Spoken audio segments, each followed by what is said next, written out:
What's going on, everyone? Welcome to Bourbon and Bullshit podcast with some good friends, great drinks, and a little bit of BS. So grab a seat, pour up something neat, and welcome to the show.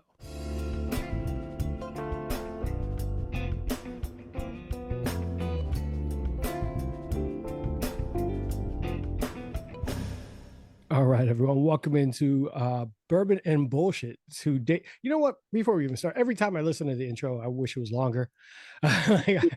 It's got a great groove. Yeah, it's a nice little groovy little melody. But today we are here with Tom Lucas from Heavy Drinker.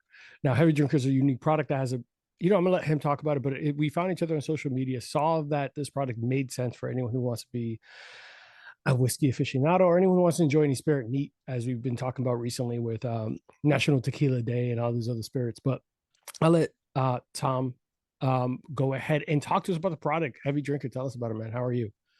I'm good. Great to be on the show, man. I appreciate you reaching out, and I'm glad we can connect this way. So this kind of started off as I was very jealous of the Norland glass, and it started out as a weight thing, and it still is a weight thing. I think a heavy glass like the Norland glass, I think they have one now that's like 1.5 pounds or 2 pounds. It's a way to connect yourself to the experience. And I went down the rabbit hole of going, how can I add weight to something that's glass without putting lead in it? Obviously, that's the easy way to do it. Yeah. I have a friend, I have a couple of different companies, and one of my friends is a 3D printing guy. And he said, well, why don't I print you something, like instead of going down the rabbit hole with trying to carve something or why don't I print some stuff? And he's a fantastic design guy. If anybody considers this product beautiful, it's because of Will. It's not because of me. But he turned me on to the idea of making a metal base for it. And the metal base turned out, when I got the original run done, I think I had like 3 prototypes made. It was way too heavy. I didn't know anything about 304 stainless steel other than it was pretty, right? So I got it, and it was 1.8 pounds, like 980 grams.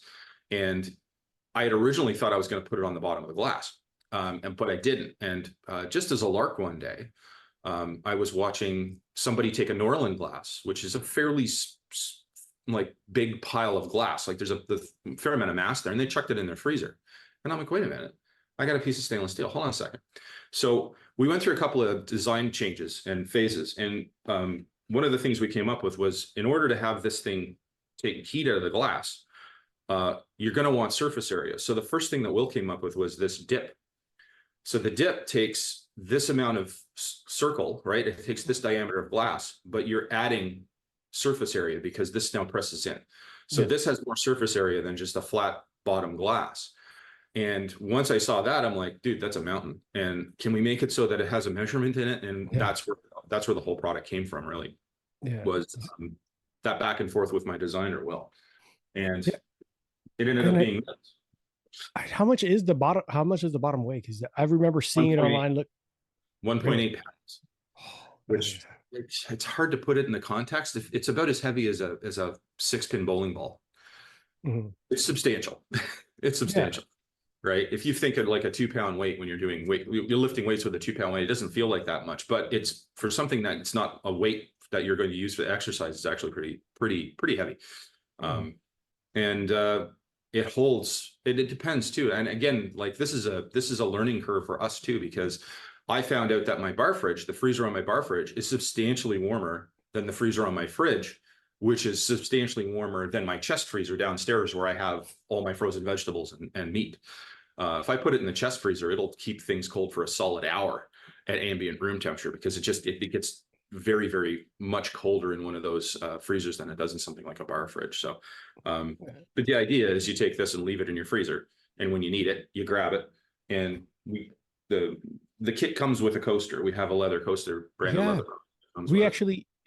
Let's talk about a little bit more about the brand. So everyone who knows the show, we actually connected before you came up with the full retail kit.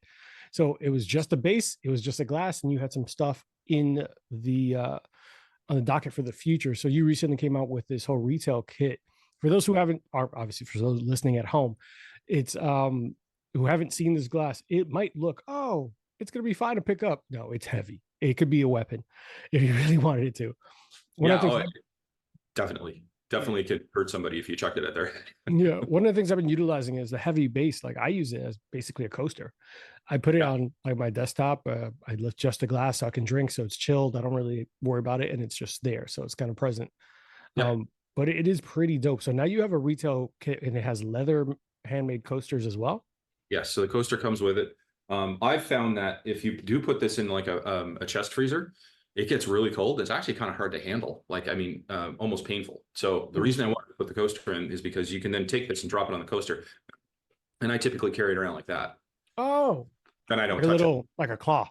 Yeah, it's just literally like a little cloth. You can just, if you slide too hard, it'll slide off. But if you just Yeah, tuck it into the bottom of your hand, you can now move it around. So I typically go from my kitchen fridge, yeah. my kitchen freezer to out to my back deck. And I just plop it on the arm of my chair. And then I grab my glass and pop my glass on and I'm done. Awesome. Retail box is actually you. You helped develop this because I sent you the first sample and it destroyed it. Did I really? That's awesome. When I sent it down to you, this basically acted like a piston in the box, and I had put some, I think, bubble wrap or something in there, and this Yeah. just went back and forth. The UPS just did this with it, and it turned the glass to powder. So that experience was like, I'm going to have to come up with a box that it makes the product survivable. Yeah, So guys. I, um, Tom was gracious enough to try it twice. He said and tried it twice. When it did come to me, yeah, the base was intact, but the rest was powdered glass. the base is bomb proof. If anybody ever actually breaks this base somehow, I'll happily give them another one because you've done something, spectacular. Like you launched it into space and had it come back in and burn up in reentry or something. Yeah. Uh, yeah. So I realized I had to come up with something more than just a box with some bubble wrap in it. So what I ended up doing is I got a custom cut foam and That's then the awesome. glass goes That's in. pretty And dope, man. this is survivable. And actually, you know what? Because it is very well fit. You could actually I've had a couple of customers just cut the lid off, and then Mhm. they just store it like that on their bar. So That's it's actually pretty dope. a presentation piece. Yeah. Yeah, and you do have one of the best like logos. I love the heavy drinker logo. I've always been a fan of it since I've seen it. It's unique, it stands out, and it's telling you the message exactly what it is. I have a little bit of marketing experience, and I always like logos to be something. If you can't print it on letterhead in black and white, it's probably Mhm. too complex, right? Exactly. And it's heavy drinker. It's got a little wave in it, and it does look okay separate too. There's another version where it's lengthwise, so you can put it on like letterhead and stuff. But yeah, no, it Yeah. turns out good. I ran into that situation with my logo as well. I had to come up with a couple versions, some for like podcast covers and some for merch, but Yeah, that's for a different day. But yeah. we did jump the gun a little bit. I want people to get to know you, the man behind the product as well. Talk to you about so I know that last we spoke and connected a little bit, talked about you travel a lot for work, you do a lot on the road stuff, but what have you been watching, reading, or anything that you've been listening to other than our podcast, of course?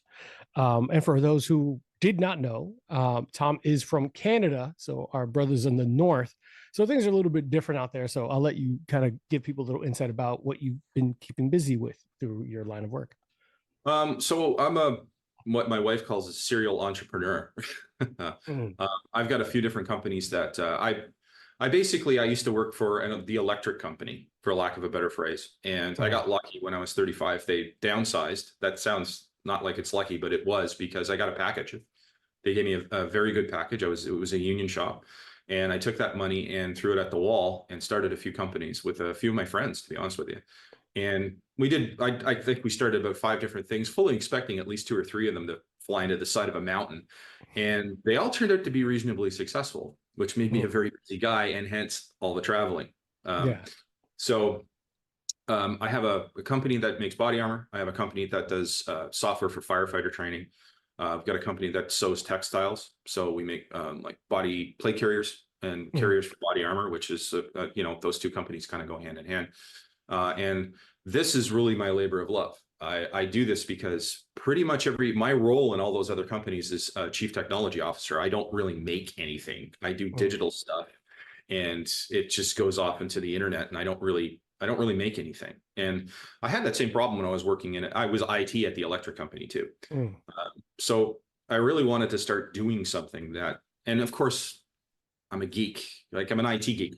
So Yeah. I have the tabletop CNC machine that's going to be doing base prototyping in my garage. And, I work with Will, my designer, in SolidWorks. So there's still a fair amount of IT stuff that I do, but at least at the end of the day, I have this thing that lands in my lap after being made, and I have something physical I can hang on to, and that's really rewarding, and it's one of the things that keeps me sane, like right now, because it's small scale. It's not taking. It's like, I mean, it'd be great if it took off, but I don't really have that aspiration for the company. I don't want to make a million of these things. I'd like it to keep it very small and intimate, and and rewarding.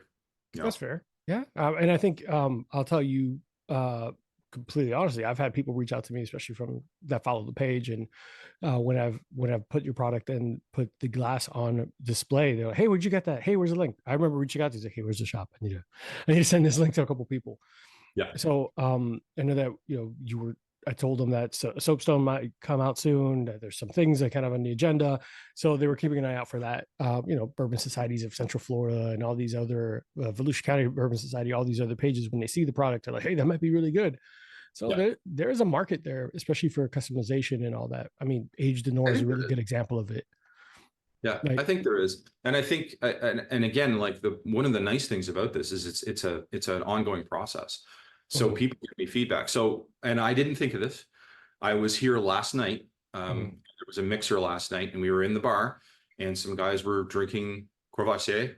We were into the XO, and the guy's like, "Hey, could I throw that in the oven and keep my cognac warm?" And I'm like, "Yeah, it's stainless steel. Just don't burn yourself." Like, I don't know what temperature you want to keep your cognac at, but if you can get a space that is that temperature and stick this base in there, it will keep things warm just as well as it'll keep them cool. Yeah, like a Yeti or anything else like that kind of. Right. So I did not realize that people like their cognac like warm like that. Yeah, well, I mean, anything like we've all seen the movie where the guy has, like, he takes his snifter and like he holds it over a candle or something like that. I think I remember that from a movie when I was a kid. Yeah. And I like it like hand warm, but I don't know how warm much more high temperature you want that, right? Short of a hot toddy or something. Yeah, at some point you're evaporating the alcohol and you're just getting alcohol nose, and it kind of ruins the whole experience. But that's what I was about to say. Also, like, you know what? You want to take my glass and stick it in the oven? It's free country, man. You can do whatever you want. To each their own, yeah. Yeah. But what have you been listening to, or audio or whatever you've been doing during these, like, all this traveling and keeping busy? So I'm an Audible guy, and I fell in love with the Andy Weir wrote The Martian, and it almost instantly turned into a movie. But the book is fantastic, and the book has been narrated by two people. One was Will Wheaton, who people would know. Will Wheaton. Yeah, and he's actually really easy to listen to. Yeah, and another guy who I fell in love with when he read The Martian. His name's R.C. Bray, and R.C. Bray, he's just so talented as a voice actor. It's unbelievable, and he's been narrating a book series called Expeditionary Force, and like book 16 now, and each of these books is 3 to 5 hours. So that's what I do. If I'm driving, I throw on Audible, and it just goes along until I get into an urban area. Like when you're downtown, you got to kind of focus, so I turn it off. But when I'm on the highway, just barreling down like an interstate or the 401 up here, that's what I do. I absolutely love those. I have been getting into podcasts more, but I find I like to sit down and listen to a podcast like this. I like to sit down and just let it happen and be comfortable. It's not podcasts don't work for me driving somehow. I don't know why. I could see that, especially if you have to. Podcasts feel conversational. I think if it's done well, you almost want to argue with the person or like have a discussion. When I'm listening to your podcast, if I'm not laughing, I'm answering. I'm involved, right? I'm having the conversation, and even I'm just talking over your guests. Like, well, in my opinion, that's bullshit, right? Fucking, but yeah, that's how it works out. Well, I'm glad to hear that, because the goal is to be conversational. But I think even like one of my favorite podcasters, he's Dan Cummings and Lindsay Cummings. They do Scared to Death, and he does the Time Suck, and he does all these other things. And if there's another person in the room with him, so it doesn't feel like audible storytelling, and if it's like he's talking to someone, I have I go back because I want to hear, like, have the conversation with people. I have to be focused on it, and I feel like, what the fuck? Like, I've been walking my dog, and it sounds like I'm a lunatic because I'm like, what the fuck are you talking about? like I'm like arguing with the air, and my dog is like, are we doing something? What happened here? Like, are you mad? You're talking to me? What's going on? Yeah, that makes a lot of sense. I get it. And the audibles, Will Wheaton, and I think that. What's your opinion? Like the voice makes the book, or is the book content enough? Oh, hmm. I don't, man, RC Bray is so good. I honestly think Uh-huh. he could take a crappy narrative and probably make it good. Really? But yeah, he's just a delight to listen to. And the man is ridiculous at being able to do voices. So I think in Expeditionary Force, I think there's probably about 15 main characters, Mm. and he voices all of them. And In when different he's like recording it, he tones, usually or voices them in real time. So if there's two or three people having a conversation that is he's reading out of the book, he'll just do each person in real time as he's recording. They don't go back and like do, you know, channel one is this character, channel two is this character, and that's everything else. fucking dope. That is It's brilliant. nuts. Like I've seen video of him doing it, and the other thing that's fantastic is that they do the outtakes. Mm. So, because he'll screw it up, and but he screws it up, and you know, he's a really good sport. Like I don't, I'm sure there's some point where he gets pissed off and goes, you know what, I got to take a break. Let's pick it up tomorrow. But his bloopers are epic. His bloopers are Yeah. fit. Sometimes it's But good to step away, especially if you're fucking things up and you're stuck.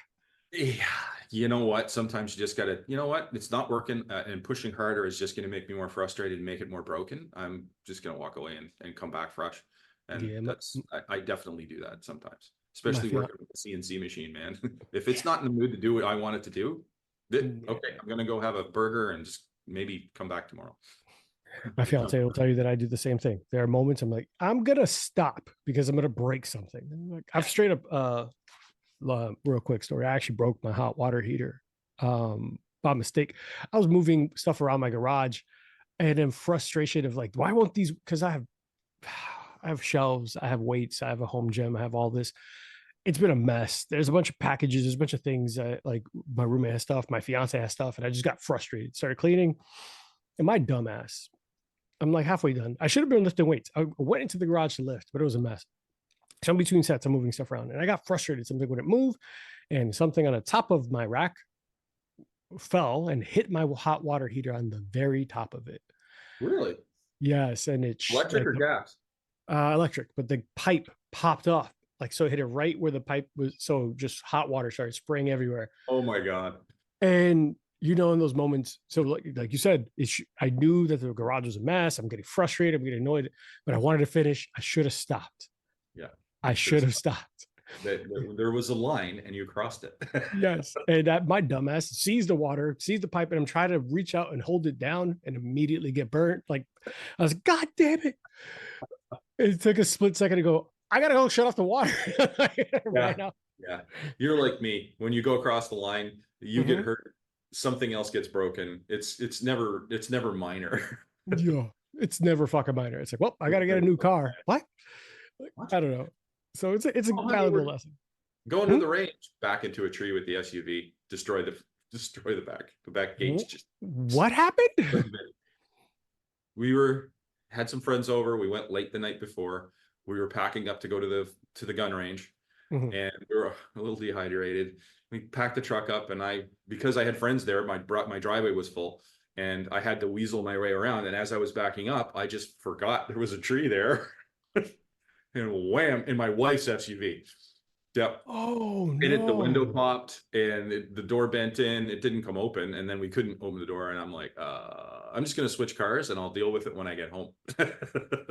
She didn't appreciate that Jeez. very much. I Yeah. mean, she better have gotten a really nice car after or something. Oh, got a nice brand new truck now, because that vehicle that I damaged the back gate on was the one she was hitting. So Yeah. it's ghost. It got written off, and now she's got a nice a Ram 1500. Well, nice. She got Which upgraded and ironically she's is the nice and truck safe. that hit her. What? She was hit by a 1500, and when we went shopping, she's like, "I love that thing. It She's was like, if you great." can't beat him, join him. Is that what just I happened? guess so, yeah. Good. Well, she loves it now because she's like, you know, she's up off the road. She was in a Yes. Mazda before, so there's a substantial height difference. But if it Yeah, makes you feel comfortable, man, I'm all for it, and I get to drive a truck now too, so it's awesome. it's true. Win-win. But I don't know. I've always been. We could do this whole what kind of car thing later on. But we're gonna take a quick commercial break, just about making sure no one drinks and drive. And when we come back, we're gonna get to know Tom a little bit more and hear more about the origin story behind his brand. Be right back, guys. Hey guys, while you're listening to the show, we know that you might want to partake in some drinks with us and enjoy in the libations. Here at Bourbon and Bullshit, we ask that you drink responsibly. Don't drink and drive, avoid Amazon one-click buy, and for the love of God, do not text your ex. You do not need that kind of closure. They've moved on, so should you, Joseph. You should stop Facebook stalking. She knows. She knows. Now, all jokes aside, don't do anything dumb, take care of yourselves, and be safe. Thanks guys, now back to the show. For anyone who enjoys our don't drink and drive and don't text your ex, it's actually being worked on for a t-shirt. The avoid Amazon one-click buy, don't drink and drive, all that's going to be worked on a workshop for a t-shirt. That, and we have two more ideas that are coming up. One is going to be just really plain and simple. It says contains alcohol and a little bit of BS with the logo on the bottom. So looking forward to getting those done and in the shop. So when those come out, I'll be adding them. Yeah, but I think like everyone, every time it's like don't drink and drive, people who listen for the first time and don't text your ex, they're like, this motherfucker really brought that up. Like, yeah. What though? I love that because I think the message gets through. I think sometimes, hey guys, be responsible, and then that hook, that laugh, I think it helps get through. You know what I mean? Yeah. Like they jack the volume up on the ad because they know you're in the kitchen hitting the fridge. It helps to sink in. It's true, man. Like there have been moments in the past where it's like, obviously not for me, not over the last 10 years before my fiance says something, 10 years. It's like, man, is she up? Like, no, don't do that. Stop it. Stop it. I wish I had my ad. I'm just trying to be the person that I wish I had around me before. No. All right. So we're gonna we normally do a drink of the day, but Tom is at a kind of an event. So we didn't want to put any pressure on him to make sure that he had something poured up and mixed. But what is it that you're sipping on? I see a little, that's a unique flask. Yeah, this is an Amazon special. I needed a flask. I got tired of flasks that I would try and fill, and because they're opaque, you just end up blowing all like your bourbon all over the bar. So I'm like, hey, wait a minute, a glass one. I can see how full it is and stop before I pour bourbon all over my bar. So it literally, there are a few nice ones out there. I'm actually probably going to upgrade. But yeah, this is Weiser's Red Letter. So Weiser's is Canadian whiskey, and Red Letter is a custom blend that they did a very, very, very limited release of by their master. Their master distiller did a blend, and I think they did about. Honestly, I think it was probably close to somewhere between 4,000 and 5,000 bottles, and they're all gone, and they're never doing it again. So I got lucky. I got lucky, and I found some on secondary market, and I grabbed a couple. But they're going down very slowly because it's something I cherish. It's really nice, really nice. It's almost bourbony. It's very sweet, surprising for a rye. Yeah. I talk about that sometimes with friends. Like there's bottles that not because like, oh my God, they're super rare. It's just you cherish a little bit of them. Like this is meant to be drank. We're gonna drink it together. But like Midwinter Night's Dram is one of my favorite bottles, and they make chapter this and scene whatever, but you'll never be able to get that blend again. And when I find one I like, I'm like, shit. Yeah, and that's exactly what happened with Red Letter. Is a friend of mine had a couple of bottles from the release, and I'm like, dude, that's fantastic. It's got this really nice custard thing going on. I'm a custard guy. I used to vape, and I was the guy who had to stop vaping because apparently the custard flavor is something that basically murders you. It has a custard note to it that I haven't found in anything else, and it wasn't cheap. But I don't care. Hey, you hit that package, remember? You got that package. We're fine. Yeah, exactly. But over here, so we were going to drink a Boulevardier, but that was going to be the drink of the day because that is your go-to drink. But it is one that is really, I like it. It's underrated because people shy away from anything bitter. But do you want to talk a little bit about that and share why that was your drink of the day or your favorite drink or drink of choice normally? It's still my favorite cocktail. If I'm getting home, like if I was home, I would actually probably have that. I just didn't want to transport the bottles to 3-hour drive. Yeah, imagine. I like the balance. I sip Campari on my own, like by itself. As an aperitif, it's fantastic. I like it because of the bitterness, but there's still an undernote of sweetness with that. And it really nicely balances out the sweet vermouth, which is not really sweet. It's just a little less dry than regular vermouth. But my first experience with the Boulevardier was I was a bourbon guy at the time, and I'm like, I went to a bar at a hotel in my local town, and the bartender was doing fantastic work. I was watching him mix for a few other people, and I had already had a couple of bourbons because that particular bar in that particular hotel has a top shelf that's just fantastic. Mm. Wide selection, lots of cool stuff. Not everything is expensive. There's very attainable bottles on there, and but they've got a good depth of it. It's not like you go to your typical bar and they have like maybe 3 or 4 bottles of bourbon that is, something they're all brand Yeah. name. They're all like These Angel's guys have Envy. these guys, yeah, exactly. Well, yeah, Angel's Envy, Four Roses, Yeah. JB, and Mhm. that's it. Their top shelf has got 50 bottles on it, and it's a good spectrum. So Mhm. I was like, "Hey, you seem to be doing good at cocktails. What about a bourbon cocktail?" And he goes, "You ever had a Boulevardier?" And I go, "What the hell's that?" He goes, "Basically, it's a Negroni with bourbon."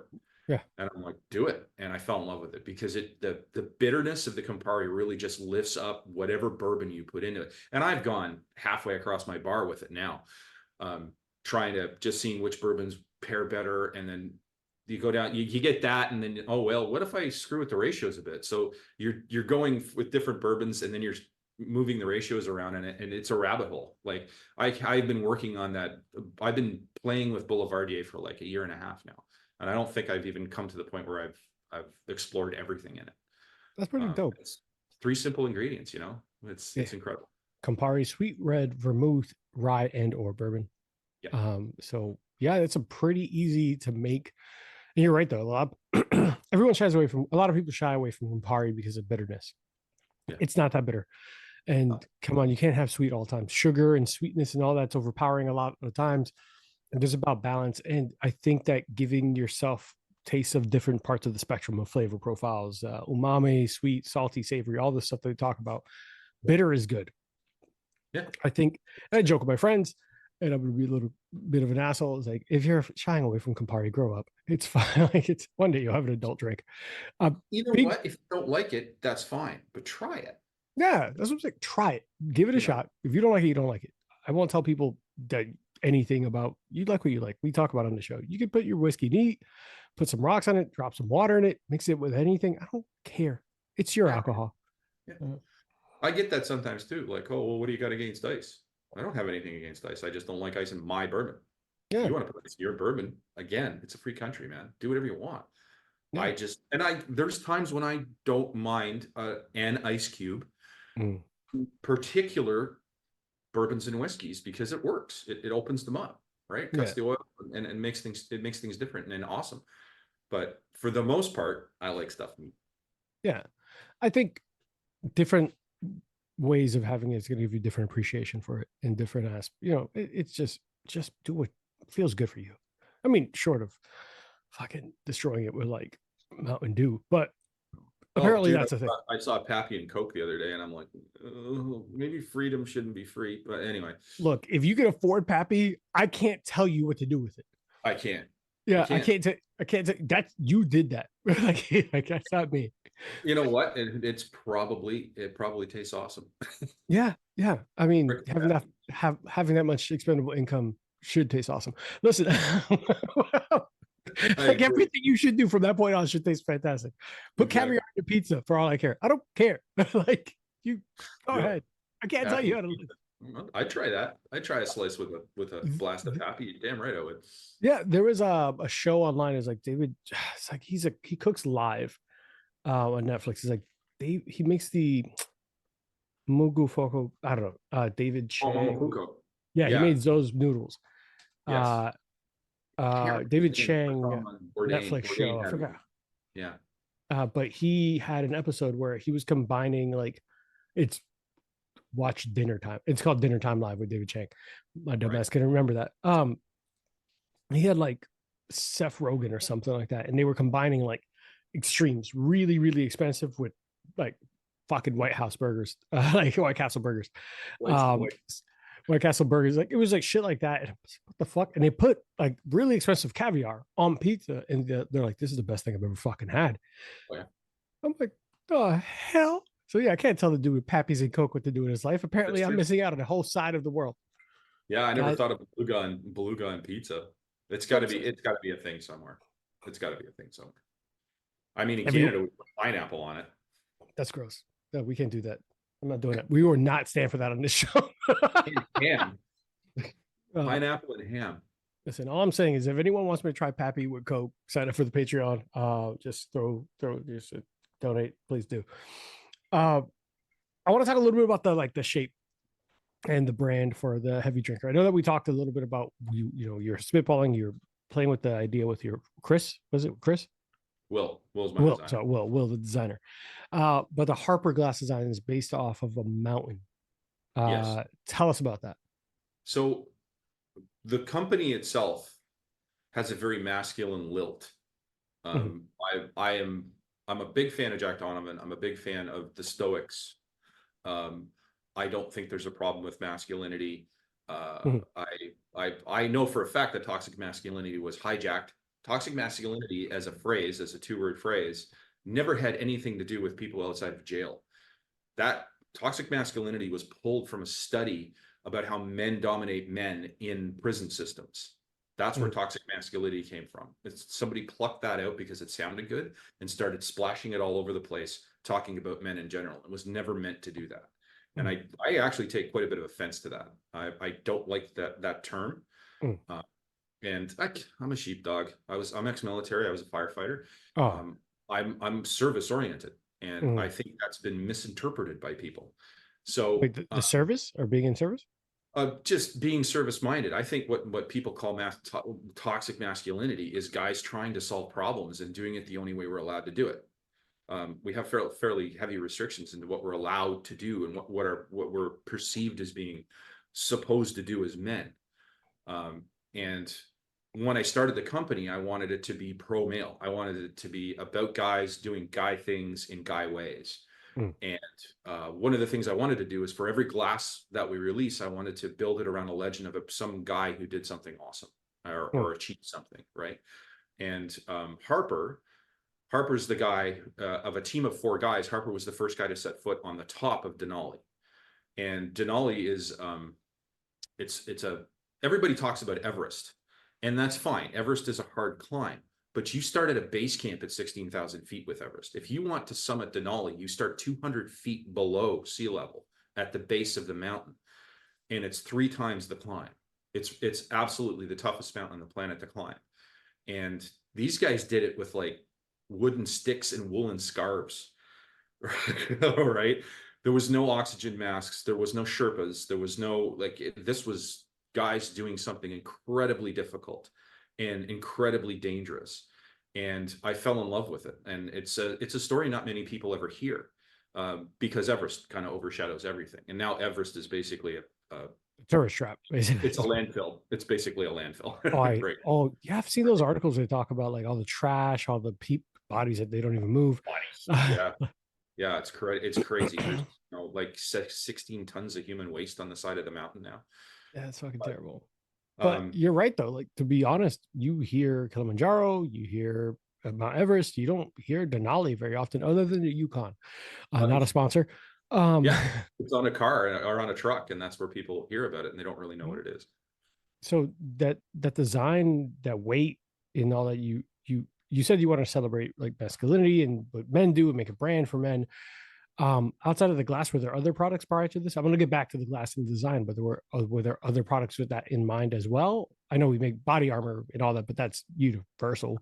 Everyone could wear body armor. Well, and it goes back to being that sheepdog role, right? Men who are in service. So if you join the military, you're serving your country. If you join firefighting, you're serving your community. If you're a police officer, you're serving your community. And I always been attracted to those kinds of companies. I'm being ex-military. I have a lot of military contacts, a lot of law enforcement contacts, and that's where we fell into making body armor. So, and the firefighting thing, the motto of the company that does, it's called Stillwater Consulting. We do firefighter training software. The motto of that is reduce line of duty death and injury through superior training. So I kind of have masculine companies. They just develop that way. But it's because of the people I hang around with, because of my career choices, right? Yeah, I get it. Right. I know that obviously with firefighting, body armor, all that, that's universal, men, women alike and all that. Yeah, Um, absolutely. so with the, you wanted to make products that were more in line with like, because there's nothing wrong wanting to make something for men. There's nothing wrong with any of that. Yeah. But do you have another idea or anything else that's also coming down the pipeline that's going to be also in that same vein or similar vein that you feel kind of speaks more to that side of things, or celebrating more of male accomplishments? Or Well, the next glass is going to be called the Solomon. And I don't want to go into too much detail on it because I don't want to give away the legend. But there's, if you Google Solomon, there's only 3 or 4 different directions it's going to go. do you see Um, the name of my bottle? so, but yeah, and I mean the other overriding message that I tried to get across on the website, and I'm still working on marketing, and I still talk to people about it, is the idea that it's okay to stop and take a break. Mm-hmm. And cherish some time. I Mm. know guys very regularly get pushed and pushed and pushed and pushed. We're providers, and I'm not, again, I have to always offset this by saying, yes, I know there's single mom firefighters out there who do all of this stuff too. Mm. That's, I'm sure that there's somebody out there who's looking out for them. That's not my role. My role is to look out for my brothers, right? Yeah. And the idea that we need to take some time to stop and take stock, get grateful, but just literally stop. Like one of our hashtags is stop culture, right? And it's not, we don't want culture to continue. It's the culture of stopping. You need to be able to take a break. And these masculine traditions of sitting down next to a fire with your dog at your feet and having a glass of something and perhaps a cigar, those things are about, well, why can't we go talk to daddy right now? Because daddy's having his moment, right? And that's the overall idea behind all of this, is to say, as men, we have to find these rituals, and rituals of spirit, which is right on the box. These rituals are important because they help with our mental health. Now, we just said it, we just talked about it.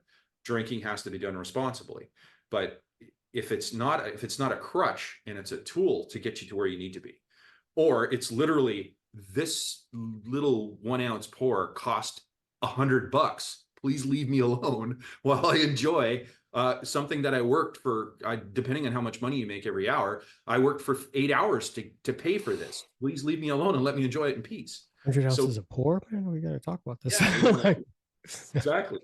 yeah. So it's one of those things where it's a defensive mechanism, but I think men need to take this time. And the glass lines are about that, and the company's about that, saying, look, it's okay to be a guy, and it's also okay to need time to stop and take a breath and take stock, and whatever happens when you stop, that's the personal journey that you need to go to. And we're about protecting that. And Yeah. if you need some 15 minutes to just take a break and have a cigar, for me, I love cigars, and because a cigar is usually a half an hour thing, right? And I get a half an hour of peace where everybody leaves me alone. Yeah. It's that simple. Yeah, there's something in general to be said about taking a step back. We do live in a world now where everything's so fast paced, everything's by comparison. We talk about better health, we talk about mental health, we talk about that. Well, recently, over the last 5 years, we've been really heavily speaking about mental health. And I think I hate going back to it, but during the pandemic, it really highlighted what people were doing to distract themselves and compensate for whatever they had going on. And to your point about like taking that moment, I do think that is important. I think that in general, making sure that give yourself the opportunity to decompress. And if the overall goal of the glass and the weight is because it takes effort, takes concentration, short of me breaking a glass every 2 minutes, I have to pay attention to what the fuck I'm doing, right? With your product. I mean, shit, in general, you can't even mix drinks sometimes at home without fucking paying attention to what you're doing, right? Exactly. Anything worth doing takes time. But Absolutely. I think that's a unique and cool idea that you're kind of imposing, that like slow down, slow the fuck down. Because if not, you're gonna break everything. So you have to slow down. Or you're gonna drop it on your foot and really hurt yourself. Right. Shit. But just realize how painful that would be. My experiences with stopping, Mm-hmm. one of the things that almost always happens when I stop and I just sit and I normally do this on my back deck. I look around my backyard and I see my trees and I see my lawn and I see the little garden that my wife and I have planted. And almost without exception, if I just get a half an hour to stop, I Mm. immediately start being grateful. I start looking around and going, wow, this is awesome. I can just take a half an hour and I can have this cigar, which maybe costs, $5, Mm. $50. What doesn't matter. But I can take this time and I'm privileged enough to be able to just stop and take this all in. And it's so powerful for me to have a few minutes to just be thankful for all the stuff I already have. And it drives me nuts. It flies in the face of everything that I see on the internet every day, which is people are trying to convince each other that this is a horrible time to be alive, and it's not. It absolutely is not. We're in one of the best times, if not the best time, in human history to be on the planet and breathing. And it just gets skipped over and stepped on a regular basis. And that's another reason I think most people, if they just take a little break, they'll have an opportunity to get to that place of gratitude. And if you can be grateful just once or twice a day, it changes your whole outlook on everything. It really does. It really does. Because then you're not walking around under this cloud anymore. Yeah, bad stuff happens, but that's Mm. not the norm. It's Yeah. the exception, not the rule, especially here in North America. There are places where people are really struggling, and I understand that, which is all the more reason for us to be even more grateful for what we're doing here, right? Mhm. No, and I think, I mean, I spoke I spoke about it a little bit earlier. There's so much pressure to be something compare. I think I've heard it recently where you're comparing yourself to like a facade of things and hurrying up and rushing and not taking time to appreciate the things you have. You're always worried about what's next. Hell, Yes. I will be the first person to tell you that I joke, not joke. Um, at my job, I'm not going to say where I work. People are like, hey, Arthur, how are you doing? I was like, every day above ground's a good one. Like, like I appreciate the fact that I was able to roll out of bed, get out, have a beautiful fiance, two loving dogs, and my family, and everyone's still safe. And every day above ground's a fantastic day. And I it's sudden. I think at some point just recently, it started really dawning on the people I work with that I mean that. Yeah. I'm like, It's not just eh, pedantry. It's yeah, not common. it's not just like, well, hey, how are we doing today? It's like, and when you switch it up, they'd have no idea what the fuck you said. I was like, no, I mean that shit. It's important to understand that, like, if you allow yourself to wallow in self pity and worry and scared and like thinking about shit that you have no control over, like I'm not saying I'm not guilty of it. I, I will never say that I've never been guilty of that moment where you worry Oh, about no. something that hasn't happened yet. That's human nature. I'm not by any means saying I've never worried. I think that one of the things that I at least realized late in, not late, but like maybe my 30s, maybe late 20s, was I will focus on I will focus on what I can control. If I can't control it, then why am I stressed about it? Yep. If I can control it, then fucking fix it. Like like Yeah. there are several options in life, and like all of these are yours. I mean, a lot of them are yours. You can decide how you want to react to it. You can't decide what everyone else does. You can enjoy the things you have. I there are moments that it's just me. Prior to even being with my fiance and significant other, I appreciated the fact it was me and my dog at TV. I didn't care about anything else. I could sit Yep. there for 35 like all day. Just I'm petting my dog. Hey man, you want to come out tonight? No, I got plans. It's just me petting my dog and hanging out with my dog. Like Yeah. there's an appreciation to slowing down. And as we've gotten further in life and all this technology and pressures and social media and just news articles and some influencer and something else and some podcast, not this one. We are very positive. Like we want everyone to be happy, just buzzed and responsible. Like there's just so much more. And I think um, it's been detrimental. So I think that it's great, especially in that concept of slowing the fuck down. Um, and there is, I will say out loud that there, it's not a common thing. Not everyone. I think that there has been conversations where people feel like, oh, it's not okay to be a dude anymore. Like Yeah. you have to be a certain kind of way. But I'm also the type of person that I think that there's somewhere in the middle that people don't ever acknowledge. Not you, I'm saying in general, when you see social media, there's always an extreme. You can't be a guy. You can't be strong, blah blah. It's like, oh, you have to be this way. It's like, why do we have to be like just square or circle? Like, why does that like there's a fucking point where you can be sensitive, but I will still kill someone. Yeah. I will cry at my wedding, but I will choke someone Like there's stuff like that. We could do Yeah. this all day. Um, but I do think it's important that you highlighted that, especially as ex-military, ex-firefighters. You guys go through a lot of stressful situations, man. I didn't mean to overtake, but I think that I want to highlight some of the things that you didn't necessarily mention. Those roles that you've worked in are very high stress, high pressure. You get shot. I don't know your roles in the military. We're not here to discuss these things. Just saying.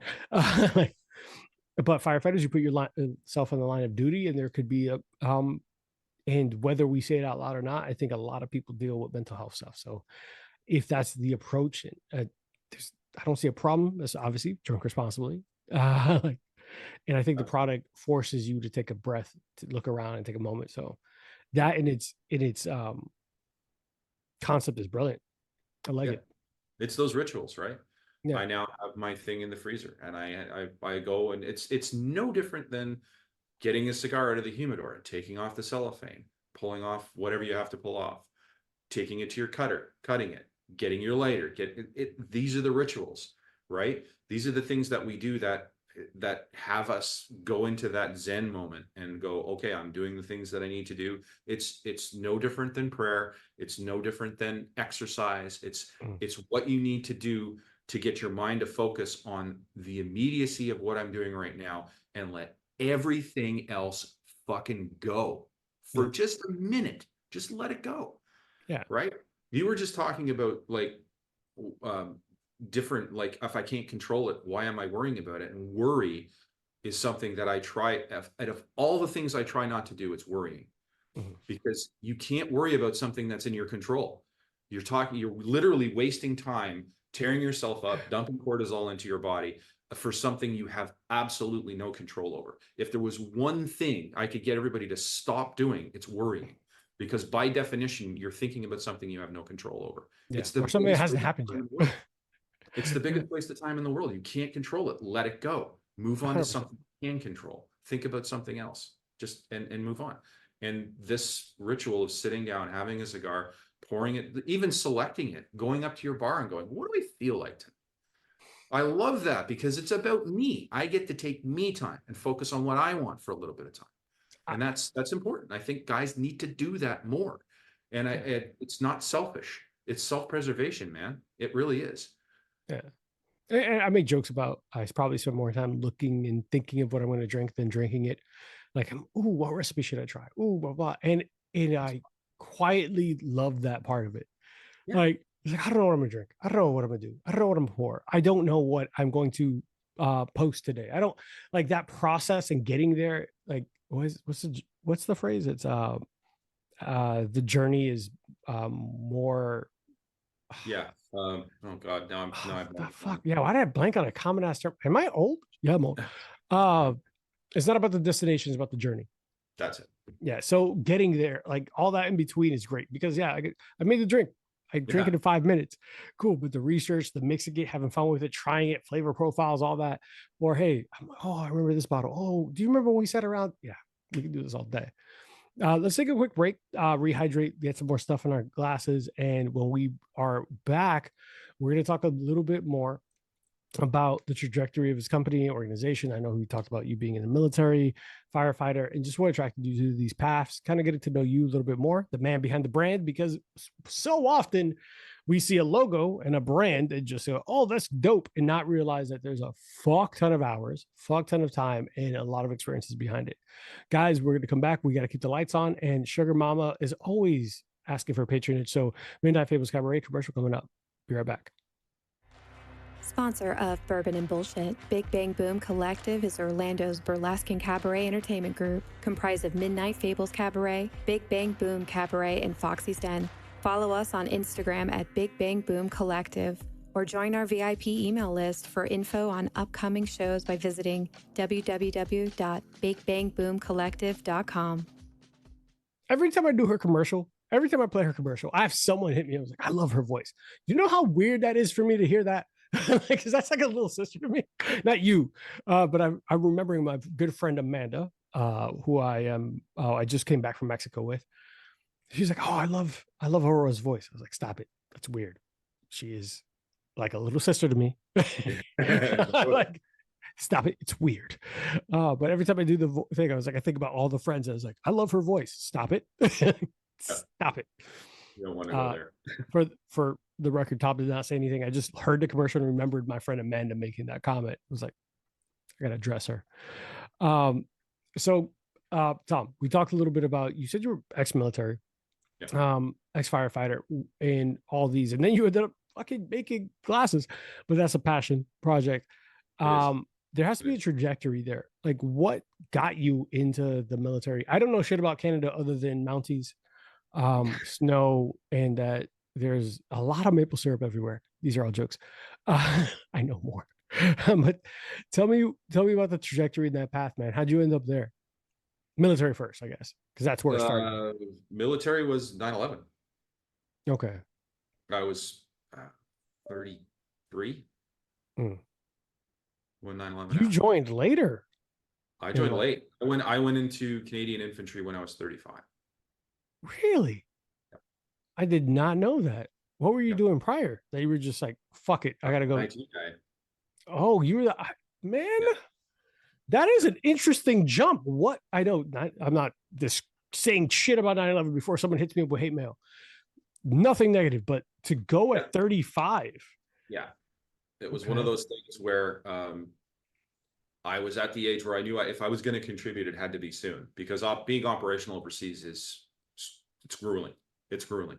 And I never did tour because I was through my secondary. I was basically through all of my training, and I came down on my left knee wrong and tore my LCL. And then because of where I was, I couldn't get to a doctor in time to get it properly diagnosed. And by the time I got back and I was someplace where I could get an MRI, it had already healed fairly substantially. And I went to a couple of doctors, and my main doctor at the time, and he's basically like, we can't, imaging of your knee right now is pointless because it's been healed and it's scarred up. And I said, well, how do I know if it healed right? He goes, go take the course again. If your knee blows out again, then you didn't heal right. And that's exactly what happened. I went back and I did the thing, and I blew my LCL again. And my doctor basically looked at me and said, if you try it again, you might end up walking with a cane. So I got in to get in a fight. I got in a fight with my knee and I lost. And I never ended up touring. And a lot of the kids that I went through, because remember, when I went through, I was 35, and everybody I was going through basic with was like 20. Right. So I was like father figure. I got all the crappy detail. I was always the leader, stuff like that, just because I was more mature. And almost to a man, all of those guys toured. They all went over, they got in gunfights, they did the work. And all of those guys, to a man, all have horrific PTSD, which I dodged in my military service, but got in spades through my firefighting. So yeah, that's basically how it happened. I was working at a company called Goldcorp in a big tower in downtown Toronto when the planes hit, and everybody was terrified because we were, Toronto's not far away. City. Everybody who was in a big city anywhere in the world at that point in time was waiting for the planes. We didn't know what was going on, and that terrified me. And I think, like a lot of men, a lot of people at that time, it pissed me off. It really pissed me off. I don't remember being that palpably angry at something that was as vague as that side of the planet at the time. But it stuck with me.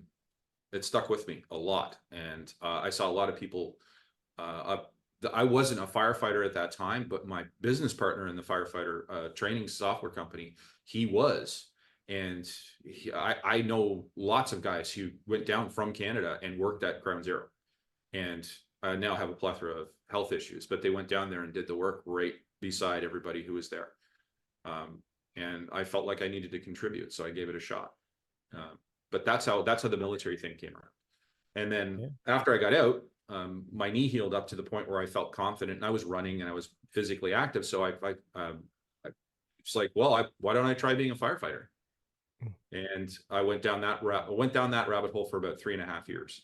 And then the job just simply, the fire training job just became so demanding, I couldn't do both. I had to pick a career.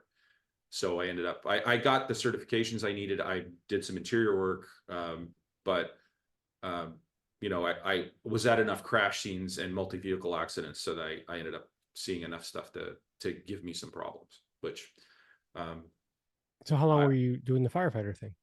3.5 years. Okay. 3.5 years. So it was 4 years infantry, got out, let my knee healed up, got healthy, lost some weight, went through firefighting. I was firefighting for 3.5 years, or about 3 years. So and 8 years total before you were done with that kind of before stuff. I was done with it. Yeah. And needed to get some help, got the help I needed, talked to some people, and now have reconciled it. But some of my friends are still struggling. So yeah. part of me is actually grateful that I didn't get a chance to tour. Yeah, I can imagine, especially if you saw your friends go through that. We have a lot of friends who are ex-military, some more fortunate than others, and the show has a lot. One of my favorite brands is Four Branches Bourbon. That's a that's a brand that speaks a lot to me. I have a lot of family up north that joined the military. Heck, 9/11 got me to the point that I was going to join, and some other stuff got in the way. That's not today's episode. But you know, I understand, and you know that firefighting, military, EMTs, nurses, like these, they see some shit. Actually, the episode we just recently released is Bourbon and Nursing, that they have seen some shit. Obviously, firefights are completely different. We have some ex-military people who are coming up soon, including yourself, but we have like U.S. military that's coming up soon, and they have like, hey, we got some dark stories. Is that appropriate? And I'm like, we could do the bonus features. We could do the after dark stuff. We could do that. But they've even openly said, like, there might be a minute where I can't continue talking about it. So are we cool with, like, if I say we're done, we're done? I was like, you're the boss. I'm hanging out. That's pretty normal for that, because you kind of, it's like feeling around in the dark and trying to figure out what something is. Mm-hmm. And then you, no, that's fire. Like, what's bad? Does this hurt? Oh, I remember that. The biggest problem I had when I would talk about it is I would talk about it tangentially, and then remembering something would trigger another memory from another place that I hadn't dealt with yet, and it would kind of knock me off balance. Right. A lot of people who have PTSD compartmentalize it, but they also wipe it. It just disappears. There's whole crime scenes I don't remember. Especially adults. It's like a form of self-preservation. Adults I don't have a lot of worry about. Kids and animals were always my weak spot. Kids and animals always had the biggest impact on me emotionally when I was firefighting. It was the hardest thing to deal with because they didn't ask for any of it. Almost 100% of the time, if it's a kid or an animal, some idiot got them in that situation. Right.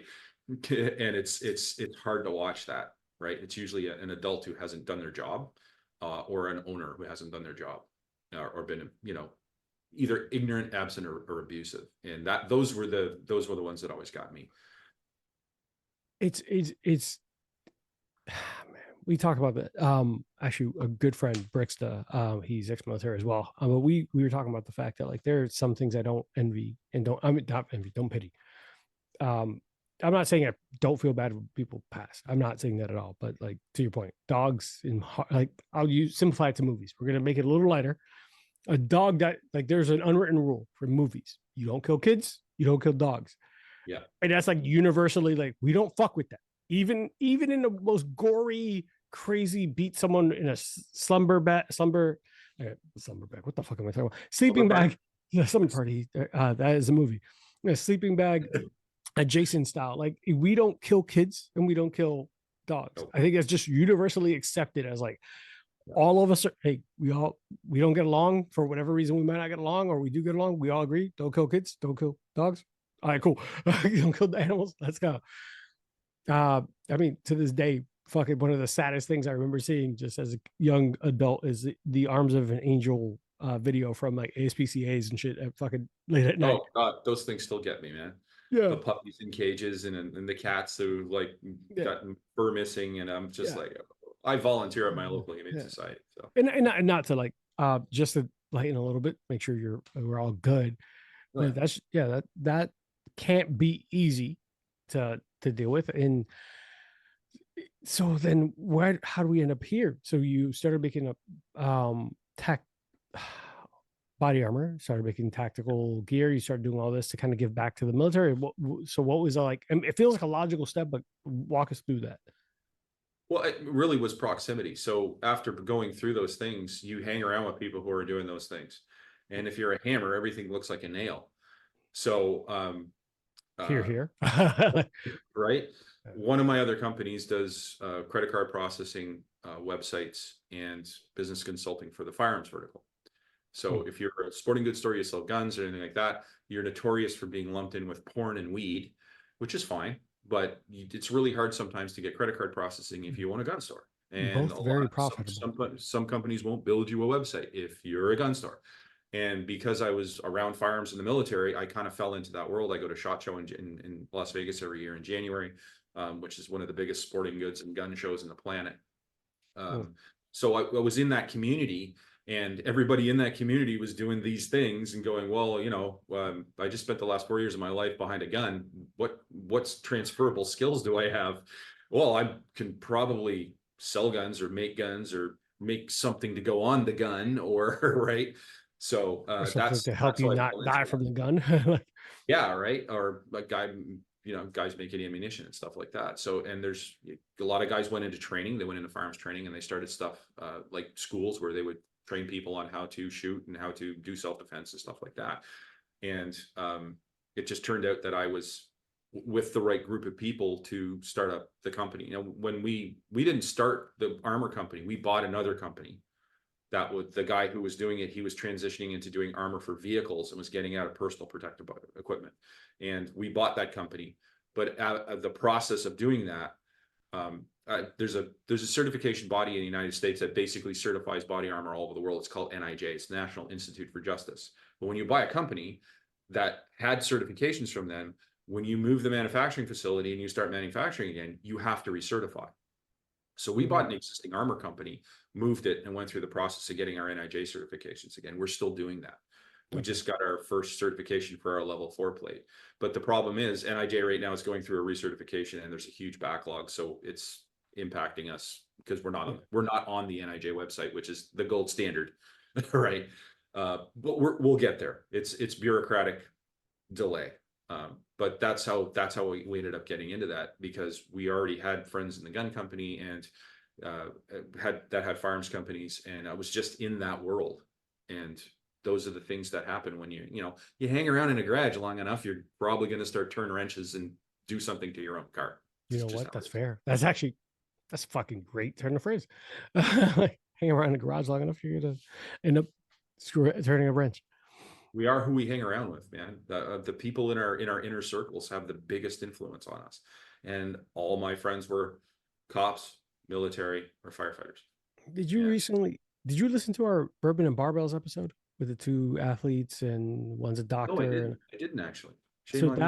So there's two female athletes. One is like 9th in the world from Pan Am's 4th in the world for Pan Am's for weightlifting in masters. The other is a doctor, former CrossFit athlete, like collegiate athlete, all this, like they're fucking badasses. Nice. But we talked heavily about finding your tribe, because the people you hang around with, the people you spend the most time with, you will be that. Yep. You hang out with a bunch of drunks, which shouts to some of my old friends. I love you guys. I appreciate you. Like some of my current friends. You're gonna be a drunk. Yeah. If you hang out with people who are athletic and watching their figure and going to sleep at a certain time and doing all this, guess what the fuck you're going to do? Because all your friends are asleep. Like all the people are doing the same thing. If you hang out with nothing but businessmen and people who are pushing for next goals and pushing for all that, that's who you're going to be. If you're a family man around a bunch of family men and family people and a bunch of kids, you're going to be spending a lot of time at Chuck E. Cheese and kids' birthday parties.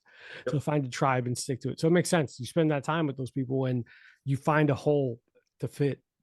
You find a place where that could make sense, and you could be that bridge for people, especially in your kind of frame of mind. And you said called yourself a serial businessman or a serial business owner. It's terrible. If I see something that is worthwhile doing, I'll usually start up a corporation and try to make money to do it. Listen, if you just want to throw samples, including body armor with Bourbon and Bullshit's logo, I will give you the address. But we're going to do things a little bit different, guys. We're going to close out part 1 of this episode. We're going to do so this way, when we come back to part 2, it feels all seamless and good to go. Tom, hold tight. We're going to say bye to the audience. Make sure we'll come back for part 2. Make sure that you guys are liking, subscribing. Wow, there is confetti going on. That's a Mac thing I forgot about. How did you do that? On our way out, there are fireworks. If I do something, what do I do? This? I'm not a Mac. Oh, I see it. It's only on Mac. Zoom on Mac does this if you hold your thumb up. And if you do 2 thumbs up, you get that. Well, boys and girls, ladies and gentlemen, children of all ages, we will be back. Not of all ages. You have to be drinking consent, drinking age here. This isn't a Drake house. Yeah, shouts to Canada. We'll be right back. But tune in next week for part 2 of Bourbon and Heavy Drinkers. Heavy drinker. I am a heavy drinker. We're going to get to know Tom a little bit more. Tom, say bye to everyone here where they can find you real quick. And we'll be back in a moment. Thanks, everybody. Heavydrinker.ca. All right. That was quick and easy. See you guys next week. Take care. Hey guys, today's episode is brought to you by Burn Termite and Pest Control. I first met Joe Byrne on Full Frontal Nerdity Show and decided to give his company a try. They have been the best pest service I've ever had, from flexible scheduling, attention to detail, fair pricing, and everything you love about a small business. I highly recommend Joe Byrne and Burn Termite and Pest Control. It's a family-owned and operated business with over 30 years of experience in termite and pest. You can reach Burn Termite and Pest Control at 321-297-7985. Once again, 321-297-7985. And let them know Bourbon and Bullshit sent you. Thanks, guys. See you next time.